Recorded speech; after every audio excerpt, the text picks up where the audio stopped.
എന്താ കഥ? എങ്ങനെ ഊട്ടിയ പോരാനാ?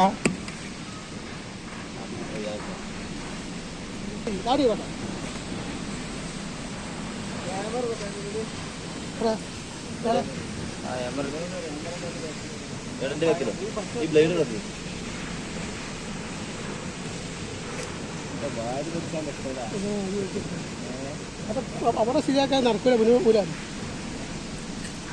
അവിടെ നീക്കിക്കഴിഞ്ഞാൽ ഈ പ്രശ്നം പരിഹരിച്ച് പിടിക്കാം.